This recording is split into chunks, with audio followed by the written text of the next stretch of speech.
जय माता रानी दोस्तों, नीता विक्रम चैनल में आप सबका स्वागत है। माँ जगदम्बा के नाम का जयकारा लगाएं। कमेंट सेक्शन में जय माता रानी, जय हरि विष्णु अवश्य लिखिए। देखिएगा आपके जीवन में जो आपके कष्ट हैं, दुख हैं, वो सभी शीघ्र दूर होने लगेंगे। ईश्वर का नाम इस कलयुग में आपको हर प्रकार की मुसीबत से दूर रखता है। दोस्तों, आज हम बात करने वाले हैं आने वाली देवशयनी एकादशी के विषय में। देवशयनी एकादशी को हम पद्मा एकादशी, आषाढ़ी एकादशी एवं हरिशयनी एकादशी इन नामों से जानते हैं। एकादशी की तिथि के पुण्य का वर्णन कर पाना संभव नहीं है, फिर भी आज देवशयनी एकादशी से, क्योंकि चातुर्मास प्रारंभ हो रहा है, इसलिए मैं आपके लिए बहुत ही विशेष कार्य बताने वाली हूँ। इन कार्यों को करने के बाद आपको अपने जीवन में कोई उपाय, कोई टोटके करने की ज़रूरत नहीं पड़ेगी। आपके जो कार्य नहीं बन रहे हैं वो बनने लगेंगे और जीवन में सफलता भी आपको मिलने लगेगी, क्योंकि जब ईश्वर हमें सहारा देते हैं, हमारे कर्म सही होने लगते हैं, तो जीवन के कार्य सतत रूप से बनने लगते हैं। वर्ष 2021 में देवशयनी एकादशी है। 20 जुलाई 2021 की तारीख, आषाढ़ शुक्ल पक्ष की एकादशी की तिथि एवं मंगलवार का दिन है। एकादशी तिथि का प्रारंभ 19 जुलाई रात्रि में 9:59 से होगा एवं एकादशी तिथि की समाप्ति 20 जुलाई को रात्रि में 7:17 पे होगी। यानी यह द्वादशी युक्त एकादशी तिथि है, इसलिए यह अति पुण्यदायी तिथि है। इस पे व्रत करने से सभी प्रकार के पापों का क्षय होता है एवं आपके जीवन में आपको श्री हरि विष्णु की कृपा प्राप्त होती है। आपको एकादशी व्रत का पारण अगले दिन यानी 21 जुलाई 2021 की तारीख में सुबह के समय 5:36 से लेके 8:17 के बीच में करना है। एकादशी व्रत बहुत महत्वपूर्ण होता है। हमेशा मैं आपसे एकादशी व्रत के विषय में कई बातें शेयर करती हूँ। स्वयं श्री कृष्ण और युधिष्ठिर जी के संवाद के रूप में हमें एकादशी व्रत की कथा का ज्ञान होता है, क्योंकि ये पापों को दूर करने वाला है और मनुष्य को परम गति देने वाला दिन है। आपके जीवन में यदि कोई कष्ट है तो उनका कारण कहीं ना कहीं आपके कर्म ही होते हैं। ये कर्म यदि अच्छे होते हैं तो उसका फल हमें सुख रूप में प्राप्त होता है। वहीं यदि हमारे कर्मों में कोई गलतियां होती हैं तो उसका फल हमें दुख रूप में प्राप्त होता है। ऐसे में भगवान की शरण में जाना सबसे उत्तम उपाय होता है, जिससे कि हमारे कर्मों की शुद्धि स्वतः होने लगती है। भगवान भी हमेशा यही कहते हैं, यो मां पश्यति सर्वत्र सर्वच मयि पश्यति तस्याहं न पश्यामि स च मे न प्रणश्यति। यानी जो मुझे हर क्षण अपने आंखों के सामने अनुभव करता है, मैं अपने इस प्रकार के भक्त को कभी अकेला नहीं छोड़ता। आप सब भी एकादशी के व्रत में इसी प्रकार का कार्य अवश्य करिए। अब चलिए एकादशी से संबंधित आपको बहुत विशेष बात बता रही हूँ, क्योंकि दोस्तों चातुर्मास शुरू हो रहा है, यानी 4 महीने शुरू हो रहे हैं। सूर्य जैसे ही कर्क राशि में प्रवेश करता है और जब तक सूर्य तुला राशि में रहता है, तब तक ये जो 4 महीने होते हैं, इन्हें हम चातुर्मास कहते हैं। सावन, भादो, अश्विन, कार्तिकी, यह 4 महीने होते हैं, जिसमें सतत क्रम में सबसे पहले भगवान शिव शंकर का पूजन होता है, यानी सावन सोमवार के व्रत रखे जाते हैं। उसके बाद तीज का त्योहार आता है और माँ गौरी पार्वती का पूजन होता है, और भादों में गणेश जी का पूजन फिर होता है। इसके बाद अश्विन का त्योहार आता है, अश्विन का समय आता है, जिसमें हम पितरों का पूजन करते हैं। ये त्योहार नहीं है, इस समय पे हम अपने पितरों को भोजन देते हैं और उनका पूजन अर्चन करते हैं। फिर नवरात्रि आती है और उसके बाद कार्तिक का महीना शुरू हो जाता है। कार्तिक के मास में तुलसी सेवा, तुलसी पूजन और तुलसी दान इत्यादि करा जाता है। फिर देव प्रबोधनी या देव उठनी एकादशी के समय पे फिर से हमारे जो नियत कार्य है वो प्रारंभ हो जाते हैं। अब आपको इन 4 महीनों का एक विशेष क्रम तो मैंने बता दिया, परंतु इसमें सबसे विशेष क्या है? ऐसा कहा जाता है इन 4 महीनों में भगवान श्री हरि विष्णु योग निद्रा में होते हैं। योग निद्रा दोस्तों, यदि आज के कॉन्टेक्स्ट में आप समझें तो योग निद्रा एक तरह से ध्यान है, अंतर मन से बातचीत करना है। तो यानी इन 4 महीनों में हम लोगों को भगवान श्री हरि विष्णु क्या सिखाना चाहते हैं कि आपके मन के जो द्वंद्व हैं उन्हें शांत करें। मन के द्वंद्व को शांत करना इतना आसान नहीं होता, क्योंकि ये द्वंद्व बाह्य दृष्टि के कारण होते हैं। हम लोगों में बुराइयां देखते हैं या लोग हम में बुराइयां देखते हैं, जिसके कारण हमारे मन मस्तिष्क में कई सारी वेदनाएं रहती हैं हमेशा। इसके अलावा हमारे जीवन में जो भी गलत होता है वो हमें दुख देता है, कष्ट देता है, और उसी के कारण हमारे मन में हमेशा वही विचार कौंधते रहते हैं कि हमारे साथ ये बुरा क्यों हो रहा है। ऐसे में आपको योग निद्रा या फिर अपने अंतर मन के साथ यदि वार्तालाप हो जाए और आपको क्लियरिटी मिल जाए तो आपका जीवन सफल और सुलभ भी हो सकता है।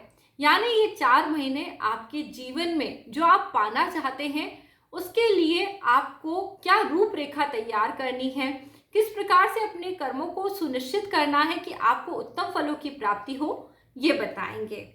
इन 4 महीनों में आप अलग अलग प्रकार के कार्यों को करते हुए श्री हरि विष्णु की कृपा प्राप्त कर सकते हैं। जैसे कुछ सरल नियमों का विवरण मिलता है। प्रतिदिन आप श्री हरि विष्णु को तुलसी पत्र भोजन में अर्पित करके परम गति अर्थात मोक्ष की प्राप्ति कर सकते हैं। ये नियम बनाने से आपके 4 महीने का जो नियम है वो पूरा होता है। हर दिन 108 गायत्री माता का मंत्र बोलने से आप पापों में लिप्त नहीं होते, पाप कर्म से सदैव दूर रहते हैं। गायत्री माता को तीनों वेदों की देवी कहा गया है या तीनों वेदों की माता बताया गया है। गायत्री मंत्र परम कल्याणकारी है। जब श्री हरि विष्णु या भगवान विष्णु शयन करते हैं तब यदि उनके मस्तक पे प्रतिदिन एक दूर्वा अर्पित करी जाती है तो संतान का भाग्य अच्छा होता है, संतान अजर अमर होकर सुख सौभाग्य को प्राप्त करती है। ये तो दोस्तों मैंने बहुत छोटी सी सूची बनाई है, इससे विस्तृत विवरण मैं आने वाले अपने वीडियो में आपको दूंगी। आज मैं आपको देवशयनी एकादशी के दिन पे व्रत किस प्रकार रखना है ये बता रही हूँ। जो लोग चाहते हैं कि उन्हें अच्छे स्वास्थ्य की प्राप्ति हो, उन्हें सावन के महीने में साग अथवा भाजी इत्यादि का सेवन नहीं करना चाहिए। भादों में दही का, अश्विन में दूध का और कार्तिक में दाल का सेवन नहीं करना चाहिए। यदि आप चाहते हैं आपके जीवन में आपके अंदर बहुत सारी बुराइयां या दुर्गुण हैं, आपके जीवन के दुर्गुण दूर हो जाएं, तो दुर्गुण अलग अलग प्रकार के रसों के कारण आते हैं, जैसे मीठा, खट्टा, कड़वा। इन चीज़ों का जो लोग सेवन नहीं करते उनके जीवन से दुर्गुण दूर हो जाते हैं और उन्हें ब्रह्मलोक की प्राप्ति तक होती है। उनकी संतानें उनके इस पुण्य फल के कारण इस पूरी पृथ्वी के अंतिम समय तक वास करती हैं और अपने जीवन में सुख सौभाग्य को भोगती हैं। इस प्रकार से आप परम कल्याणदायी एकादशी का व्रत करें और साथ ही साथ इन छोटे छोटे नियमों को भी मानें, जिससे कि आपके जीवन में सुख सौभाग्य बढ़ता रहेगा। अब दोस्तों हम बात कर रहे हैं एकादशी के विषय में। तो आप सबको पता है एकादशी का ये जो व्रत होता है ये 3 दिन का व्रत होता है। एकादशी का व्रत हमेशा दशमी की रात्रि से ही शुरू हो जाता है और द्वादशी तक इस व्रत को रखा जाता है। आप सभी इस समय पे उम्मीद करती हूँ, आशा करती हूँ किसी भी प्रकार के तामसिक भोजन का सेवन नहीं करेंगे और साथ ही साथ ऐसे जो व्यवहार है जो एकादशी के व्रत में नहीं करे जाते उन्हें भी नहीं करेंगे, जैसे कि बाल काटना, दूसरों की निंदा करना, ब्रह्मचर्य व्रत का पालन ना करना यानी संयम ना रखना और बिना बात के झूठ बोलना या फिर चमड़ी की वस्तुओं का प्रयोग करना, प्याज, लहसुन, तामसिक वस्तुओं का सेवन करना, मांस मदिरा का सेवन करना, ये सभी कार्य एकादशी में निषेध होते हैं। वैसे यदि देखा जाए तो सात्विकता की दृष्टि से या भगवत भजन की दृष्टि से हर प्रकार की चीज जो हमें किसी न किसी प्रकार के मोह माया में डालती है, उन सभी चीजों का हमें इन दिन पे त्याग कर देना चाहिए। ऐसे समय में भूमि शयन करना, भगवान नाम का जप करना आपके कर्मों को गति देता है और इस लोक में नहीं, आपके परम लोक में भी आपको सुख सौभाग्य की प्राप्ति कराता है। दोस्तों, दशमी की तिथि में रात्रि के समय आपको भोजन नहीं करना चाहिए और दशमी की तिथि में शाम में चावल भी नहीं खाने चाहिए। बिना प्याज लहसुन का भोजन आप सुबह एक समय कर लें और शाम में जल्दी भोजन करें। तारा उगने से पहले भोजन करने के बाद अपने मुंह को अच्छे से साफ करके आप इस व्रत का प्रारंभ कर सकते हैं। अगले दिन सुबह जल्दी उठें, सूर्य देव को नमस्कार करें, उसके बाद अपने पूर्वजों को भी नमस्कार करने के बाद सूर्य देव को जल इत्यादि दें और श्री हरि विष्णु को पूजन करें। श्री हरि विष्णु को स्नान कराएं। यदि आपके पास उनकी बाल गोपाल रूपी प्रतिमा है या उनकी कोई प्रतिमा है तो ओम नमो भगवते वासुदेवाय इस मंत्र का निरंतर जाप करते रहें और भगवान को पीले सुंदर वस्त्र धारण कराएं। इस दिन पे आप भगवान को सफेद रंग के पलंग पे या शैया पे शयन करा सकते हैं और इस दिन उनका षोडशोपचार विधि से, पंचोपचार विधि से पूजन करा जाता है। पीले रंग की सुंदर मिठाई का भोग लगाया जाता है। ध्यान रहे, जो भी मिठाई हो वो सात्विक हो, दूध से, मेवे से बनी हुई मिठाई का भोग लगाएं, उसमें तुलसी दल और मंजीरी अवश्य चढ़ाएं। ऐसा करने से श्री हरि विष्णु प्रसन्न होते हैं। अब दोस्तों, दिन भर आपको अपनी नियमित दिनचर्या रखते हुए गीता का पाठ करना चाहिए, विष्णु सहस्त्र नाम का जाप करना चाहिए और भगवान श्री हरि विष्णु के मंत्र का जप भी करना चाहिए।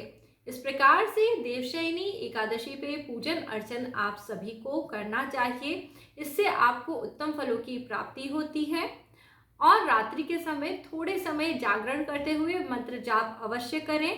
रात में 9 बजे से लेके 12:30-1 बजे के बीच में ओम नमो भगवते वासुदेवाय इस तरह के महामंत्र का या ओम नमो नारायणाय नमो नमः इस प्रकार के महामंत्र का जाप करें। जो लोग विष्णु सहस्त्र नाम नहीं पढ़ पाते वो राम जी का नाम निरंतर लेते रहें, क्योंकि स्वयं शिव जी भगवान कहते हैं एक राम नाम सहस्त्र विष्णु नाम के बराबर है। तो दिन भर राम राम राम राम इस प्रकार से कहते हुए राम वाक्य कहें। देखिएगा आपकी वाक शुद्धि भी होगी और आपके मन में अच्छे भाव भी उत्पन्न होने लगेंगे। इस प्रकार से पूजा पाठ करते हुए एकादशी व्रत करें। अगले दिन सुबह के समय एकादशी व्रत का पारण करने के लिए स्नान करें, श्री हरि विष्णु का पूजन अर्चन करें। किसी ब्राह्मण को या किसी जो व्यक्ति जिसको भी ज़रूरत हो उसको दान अवश्य दें।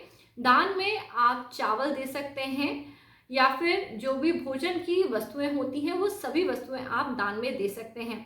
अनाज इत्यादि दान में अवश्य दें और अपने व्रत का पारण करने के लिए तुलसी जल ग्रहण करें, क्योंकि यदि अगले दिन प्रदोष का व्रत है तो आप भोजन नहीं ग्रहण कर सकते। तो तुलसी और जल ग्रहण करके एकादशी व्रत का पारण करते समय भगवान श्री हरि विष्णु को धन्यवाद दें, क्योंकि उन्होंने आपको मनुष्य रूप में जन्म लेके अपने जीवन को सिद्ध करने का आशीर्वाद दिया है। यह जीवन हमें भगवत प्राप्ति और अपने आत्म कल्याण के लिए मिलता है। आप सभी एकादशी व्रत जब भी करते हैं तो कहीं ना कहीं आपकी आत्मा का कल्याण होता है, आपका मनुष्य जीवन सफल होने लगता है। इसलिए एकादशी व्रत को इतनी श्रद्धा और निष्ठा के साथ करने के लिए और अपने पापों से मुक्ति पाने के लिए आप सभी को श्री हरि विष्णु का धन्यवाद और कोटि कोटि नमन जरूर करना चाहिए। इस प्रकार से व्रत करना चाहिए और एकादशी में शाम के समय तुलसी जी में दिया लगाएं। ओम नमो भगवते वासुदेवाय आप 11 बार जरूर कहें। अपने घर में शुद्ध देसी घी का जो आप दीपक जलाते हैं उसमें थोड़ा सा केसर डाल सकते हैं। इससे माँ लक्ष्मी आप पे अवश्य प्रसन्न होंगी। आप सभी एकादशी का व्रत जब भी करें उस दिन पे कम से कम बोलें और क्रोध तो बिल्कुल नहीं करना चाहिए। ऐसा कहा जाता है जब भी व्रत के दिन पे क्रोध करते हैं तो व्रत का जो पुण्य फल है उसे इंद्रदेव ले जाते हैं और आपको उस पुण्य फल की प्राप्ति नहीं होती। इस प्रकार एकादशी का व्रत और ये सभी नियम आज आपको मैंने बताए हैं और कुछ ऐसी ज़रूरी बातें जिनके करने मात्र से आप जन्म जन्मांतर के बंधनों से मुक्त होंगे और आपकी मनोकामनाएं अवश्य पूरी होंगी। तो दोस्तों, आज का ये वीडियो आपको कैसा लगा ज़रूर बताइएगा। मेरा नाम है नीता विक्रम और मैं एक एस्ट्रोलॉजर हूँ। यदि आप अपनी कुंडली मुझे दिखाना चाहते हैं, मुझसे परामर्श लेना चाहते हैं, तो वीडियो के नीचे लिखे हुए पहले कमेंट में आप मुझसे संपर्क कर सकते हैं व्हाट्सएप करके। अभी सिर्फ पेड कंसल्टेशन आपको मिलेगा और आप यदि इसी प्रकार चैनल से जुड़ के ज्ञानवर्धक जानकारी प्राप्त करना चाहते हैं तो चैनल ज़रूर सब्सक्राइब करें इस प्रकार के सभी वीडियो देखते रहने के लिए। अगली बार एक नया वीडियो लेके आपसे जल्दी मिलूंगी। तब तक के लिए जय माता रानी दोस्तों।